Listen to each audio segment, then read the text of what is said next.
এই যেটা পৃথিবী, এটা একটা আলম, এটা একটা জগৎ। এই পৃথিবীর মতো এমন বহু আলম জগৎ আমার আল্লাহ বানিয়েছে। সেই জগৎ সম্পর্কে মেনশন করে আল্লাহ সূরা ফাতিহার প্রথম আয়াতে বলে আলহামদুলিল্লাহি রাব্বিল আলামিন। সকল প্রশংসা সেই মহান রবের, যিনি সমস্ত জগৎ সমূহের রব। যত জগৎ আছে তত জগতের রব। আর আমার আল্লাহ বলে আমার হাবিব হচ্ছে রহমাতাল লিল আলামিন। সূরা আম্বিয়া আয়াত নাম্বার 107। দুইটাই কোরআনে আছে, একটা সূরা ফাতিহাতে, একটা সূরা আম্বিয়ার 107-এ। আমার আল্লাহ বলে আমি যত আলম জগতের রব, আমার বন্ধু তত আলম জগতের জন্য রহমত।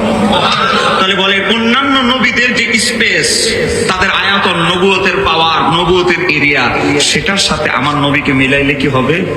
আর একটু জোরে বলেন হবে? কোরআনে আল্লাহ কি বলছে? সময় যেহেতু কম, আমরা কিছুদিন পর পর দেখেন ফুটবল বিশ্বকাপের আয়োজন হয়।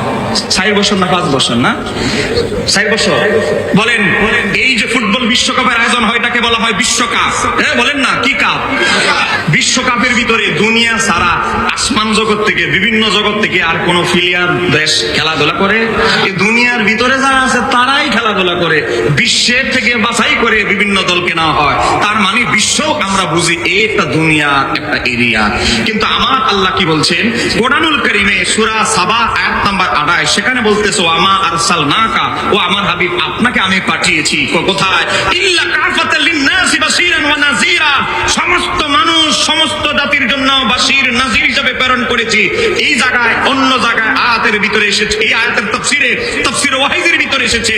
হযরত আব্দুল্লাহ ইবনে আব্বাস এই আয়াতের তাফসীরের ভিতরে বলে ইয়ারিদু, এই আয়াতের এরাদা, আল্লাহর উদ্দেশ্য হলো লি জামিল খাল, সমস্ত সৃষ্টির জন্য আমার নবীকে আল্লাহ পাঠিয়েছে। চিৎকার দিয়ে বলা যাবে কি সুবহানাল্লাহ? নবীর সাহাবী আব্দুল্লাহ ইবনে আব্বাস তাফসীর করে জামিল খাল, লি জামিল খাল, সমস্ত খালকের সৃষ্টির জন্য আমার আল্লাহ নবীকে পাঠিয়েছে। আর তুমি খালি বিশ্ব নিয়ে পড়ে আছো। নবীর আয়াতনকে তুমি সীমাবদ্ধ করার অধিকার তোমাকে কে দিয়েছে? চিৎকার দিয়ে বলতে হবে ঠিক কিনা? তাহলে সাহাবী আব্দুল্লাহ ইবনে আব্বাসের মনে হয় আমাদের এই হুজুরদের থেকে ফরাসা করতে হবে। এখানে শেষ নয়, অন্য আয়াতে বলছেন কুল, ও আমার হাবিব বলে দিন, ইয়া আইয়ুহান নাস, হে মানুষেরা, ইন্নী রাসূলুল্লাহি, আমি আল্লাহর হাবিব, ইলাইকুম জামিয়ান, আমি রাসূল হিসাবে প্রেরিত হয়েছি জামিয়ান, সব জগতের সব জায়গার জন্য। একটু জোরে বলেন না সুবহানাল্লাহ। সূরা আরাফ আয়াত নম্বর 158। আমি আবার আয়াত বললাম, এবার হাদিসে ঢুকি। হাদিসের ভিতরে এসেছে সহিহ মুসলিম হাদিস নাম্বার 523, আমার নবী বললেন আরসিলতু ইলাল খালকি কাফাতান, আমি সমগ্র সৃষ্টির জন্য প্রেরিত হয়েছি। একটু জোরে বলেন না সুবহানাল্লাহ।